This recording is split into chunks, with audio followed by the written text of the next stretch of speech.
And at the center of the Great Society is really the Martin Luther King LBJ relationship, their antagonists, protagonists, and allies, and their relationship is kind of at the center of what's going on. Yeah. I was a history major and a history teacher before I moved into directing.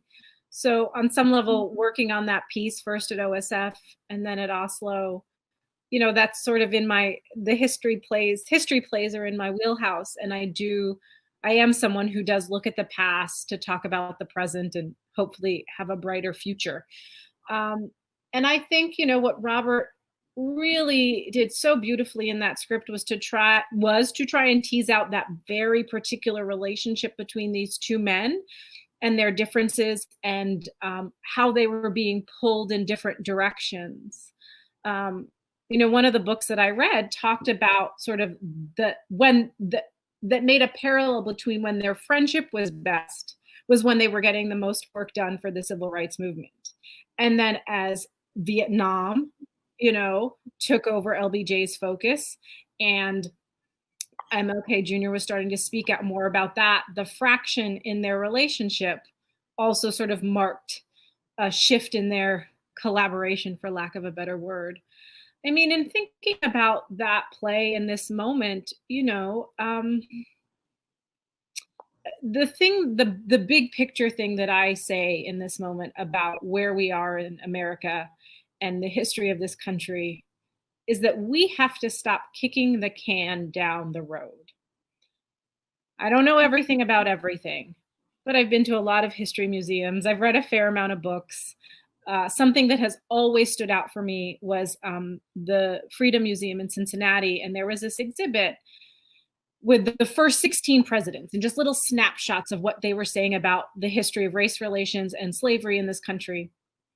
And with the exception of Andrew Jackson, who is a genocidal, terrible man, all of the presidents were sort of like, I'm either making money off of this, I don't really know how to deal with this big problem, I hope it solves itself, I'm not sure what to do. And on some level, they kept passing the buck on the fact that we need to figure this out. And I think that MLK and LBJ were living in a moment where they were trying to figure something out. And we have to do that same work now. And I think that there is a demand now, right? It is clear that that work was unfinished. It was clear that for every action of progress and forward movement, there is a reaction to keep that, to stop that. Mm-hmm. And more of us have to get together to do the good work for the benefit of all of us. And so I look at this moment, looking at the global pandemic that we were in with COVID-19 and looking at the way in which the Black Lives Matter movement, I won't say has returned because it's always been there, but has grown. I have worked at many theaters and I have spent many a day going to rehearsal, knowing that there has been an injustice on a Black body. And I have continued to work. Yes. And now I'm in a moment where people who never talked about it are talking about it. So it's not new. And that's why I think there's something about kicking the can down the road that I do hope we can find a way to end in this particular moment. That we can do the good work that other people hoped someone else would do. That man is more crooked than a dog's hind leg.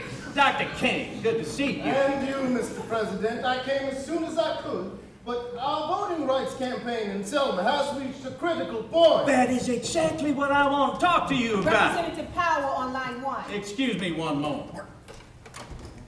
Adam! Mr. President. Why the hell are you blackmailing me? No, that's not true, Mr. President. Paying $400,000 to hire some short-skirted secretary is more important to you than passing $1.2 billion for school kids. You damn near single-handedly defeated the best education bill this country's ever seen. You proud of yourself? Nah, Mr. President, I've been loyal from way back. Don't you think I'm entitled to that money? You're not entitled to a goddamn thing. You looked me straight in the eye and said, I get this bill by March 1st. Hell no, you said you'd do it right away and you run off there killing me. 32 amendments while you're sipping cocktails and chasing pussy in Bimini. You get your ass back to Washington and report that bill out now. No ifs, ands, or buts. And don't talk to me about no goddamn personal appropriations. Selma? You know how they do things down there. When I was in jail last week, there were more Negroes with me in prison than there are on the voting roll. They keep us out with literacy tests, character referrals, the poll tax. The usual squalid voter suppression tactics. Which the Justice Department is aggressively challenging. A case at a time, it'll take another 100 years. In the meantime... Mr. Ackley of the Economic Council is here to see you. Reschedule. We have once already. Well, Sally, then I guess we'll do it again, won't we? In the meantime, Sheriff Clark and the local authorities are just brutalizing our people. Somebody is going to get seriously injured, or worse. Things are reaching a crisis. Now, the last thing you want is a race riot. Of course. Because that'll play right into Governor Wallace's hands. That's why we need federal intervention. That's just not going to happen, Dr. King. Why not? Well, we could maybe get the FBI to keep tabs on the situation. FBI? What? Robert McNamara, sir, says it's urgent. 2 minutes. Look, we are very close to getting my poverty programs And we're passed. all excited at the prospect Now, for of obvious Selma. reasons, I am not publicizing how much of this $8 billion is going to Negroes. But most of these programs are geared to people making under $2,000 a year, and I think we both know who we're talking about.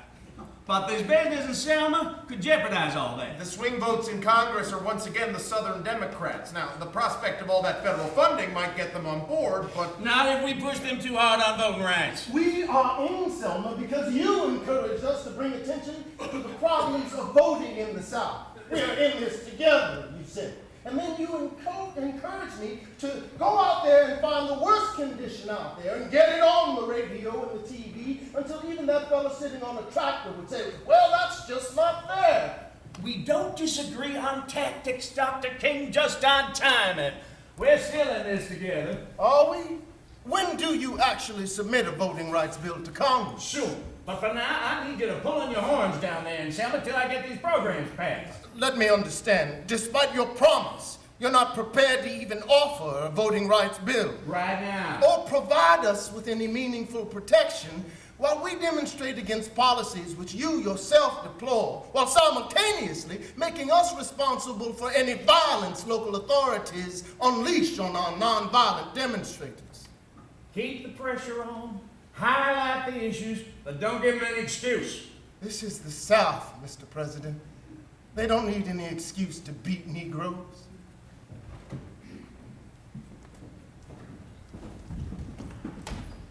Don't give me that look. I had the Attorney General start drafting a voting rights bill a month ago. Should have been there. He heard. Thank God you weren't. He heard my cry. That young man's death wasn't your fault. Whose was it? The white cops who shot him, then wouldn't let him see a doctor while he bled to death. Miriam's my idea. No, Lord Marches. One more.